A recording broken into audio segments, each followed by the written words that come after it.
صحیح بخاری شریف میں یہ حدیث شریف ہے، ہمارے آقا صلی اللہ علیہ وسلم نماز ظہر کی جماعت کرا کر تشریف لے گئے بنی عمر بن عوف کی صلح کروانے کے لیے۔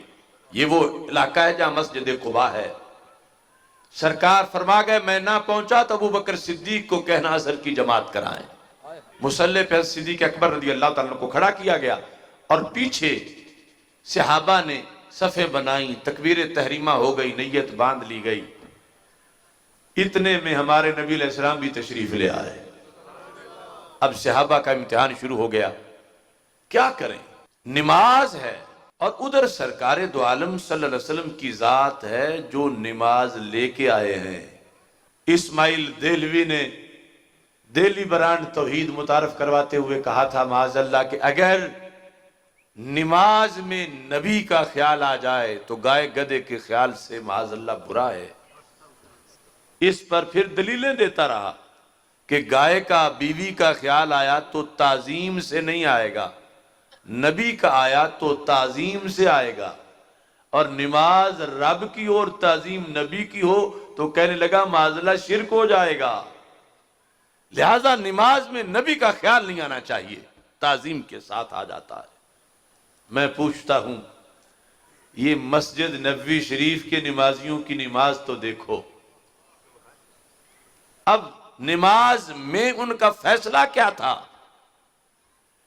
یہ اسماعیل دہلوی والا کنسپٹ ہوتا تو کہتے ٹھیک ہے ادب بڑا کرتے ہیں، ہمارے نبی علیہ السلام ہیں، مگر اب ہم کیا کر سکتے ہیں، مجبور ہیں، ہم نماز میں آخری صف میں آ کے کھڑے ہو گئے ہیں تو کھڑے رہیں۔ لیکن یہ کنسپٹ وہاں نہیں تھا، وہاں یہ تھا کہ ٹھیک ہے نماز بھی ہے مگر نماز دی کس نے ہے؟ ہوں نبیوں کے سلطان اور امت کی آخری صف میں پیچھے کھڑے ہوں۔ صحابہ نے فیصلہ کر لیا نہ نماز توڑیں گے اور نہ ہی اپنے محبوب کی تعظیم چھوڑیں گے، دونوں کام کریں گے۔ ہاتھوں پہ ہاتھ مارا، منہ سے نہیں بولے، آواز پیدا ہوئی تو سب متنبہ ہوئے کہ پھر سرکار تشریف لے آیا۔ صحابہ نے صفوں میں رستہ بنایا، سرکار نے چلنا پسند فرمایا، اور جب مصلی کے قریب پہلی صف میں پہنچے تو امام نے بھی ادب شروع کر دیا، پیچھے ہٹے کہ سرکار تشریف لائے تو پھر سرکار جماعت کرائیں۔ میرے آقا علیہ السلام نے فرمایا مکانک ابو بکر، جماعت کراتے رہو۔ یہ وہ امام ہیں جن کے پیچھے نبیوں کے امام بھی نماز پڑھنے کو تیار ہو گئے ہیں۔ لیکن سرکار نے 3 بار فرمایا، ابو بکر صدیق پیچھے ہٹتے آئے۔ چشم فلک نے دیکھا کہ اس امت نے اپنے نبی علیہ السلام کو نماز میں بھی پروٹوکول دیا، تعظیم کی، آخری صف سے مصلی پہ لے گئے۔ اب اسماعیل دہلوی کی وہ توحید کی آڑ میں توہین دیکھو۔ یہ جو مسجد نبوی شریف کے نمازی تھے صحابہ کرام رضی اللہ تعالیٰ عنہم، جب ہاتھوں پہ ہاتھ مار رہے تھے تو کیا خیال نبی کے بغیر مار رہے تھے؟ اور جو خیال تھا کیا ادب کا تھا یا بے ادبی کا تھا؟ اور پھر جس وقت حضرت صدیق اکبر رضی اللہ تعالی عنہ نے مصلی چھوڑا تو کس مقصد کے لیے چھوڑا؟ ادھر ان کی نماز سرکار کا خیال آئے تو نہیں ہوتی، ادھر مسجد نبوی شریف کے نمازی نماز میں ہی سرکار کی بھی تعظیم کر رہے۔ آج کچھ لوگ کہنے لگے ہم بھی مانتے ہیں، صرف تم سنیوں نہیں مانتے، ہم بھی مانتے ہیں، بڑا مانتے ہیں۔ مانتے ہیں کہتے کہتے کہ بہت، جس طرح بڑا بھائی ہوتا ہے، جس طرح چیف آف ویلیج ہے، گاؤں کا چودھری ہے، ہم بھی مانتے ہیں۔ تو میں کہتا ہوں ذرا پوچھو صفہ والوں سے اور مسجد نبوی والوں سے، اور پھر فیصلہ کرو کیا بڑا بھائی مسجد میں داخل ہو تو صفوں میں رستہ بنایا جاتا ہے؟ کیا بڑا بھائی آئے یا گاؤں کا چودھری آئے تو امام مصلی سے ہٹ جاتا ہے؟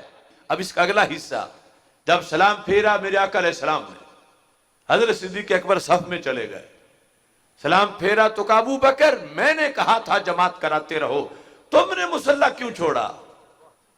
حالانکہ سرکار کو پتا تھا کہ کیوں چھوڑا، کہ حضرت صدیق اکبر رضی اللہ تعالی عنہ مصلی سے جو پیچھے آ گئے، تو یہ بچے کو پتا ہے کہ سرکار کے ادب کے پیش نظر آ گئے۔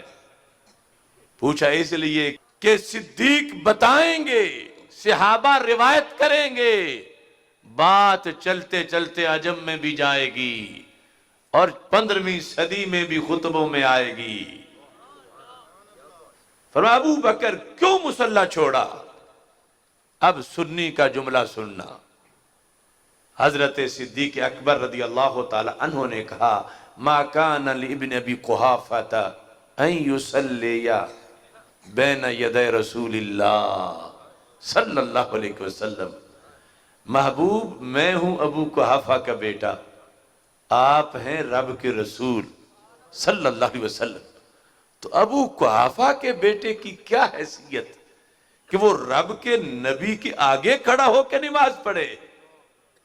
محبوب میں نے ادب کے لیے مصلی چھوڑ دیا کہ مجھ سے پشت کرنا مجھ سے نہیں برداشت ہوا، حالانکہ آپ تو خود حکم فرما رہے تھے، مگر میرا ضمیر مان نہیں رہا تھا کہ سرکار پیچھے کھڑے ہوں میں پشت کر کے کھڑا رہوں۔ اور اتنا ادب امام کرمانی کہتے ہیں یا شرح بخاری میں کہ بندہ کم از کم اپنا نام تو لے ہی لیتا ہے، چلو لقب اپنا بیان نہ کرے کہ میں فلاں میں فلاں۔ ابو بکر صدیق نے تو نام بھی نہ لینا برداشت کیا، کہا میں ہوں ابو قحافہ کا بیٹا، میری کیا حیثیت، آپ ہو رب کے رسول۔ آج کیا پدی کا شوربہ، جن کی کوئی حیثیت نہیں، وہ کہتے ہم ان جیسے، وہ ہم جیسے۔ تو میں کہتا ہوں امت کے پہلے فرد سے پوچھو، وہ کہتا ہے محبوب میرے میں ان جیسا نہیں ہوں، ان جیسا کوئی نہیں، کہ جو ساری امتوں میں نبیوں کے بعد پہلے نمبر پر ہے، وہ بھی کہتے ہیں محبوب میری کیا مجال کہ میں آپ کے آگے کھڑا ہو جاؤں۔ تو جس نے ادب نبوی میں مصلی چھوڑ دیا تھا، رب نے امت میں پہلے اسے ہی عطا فرما دیا تھا۔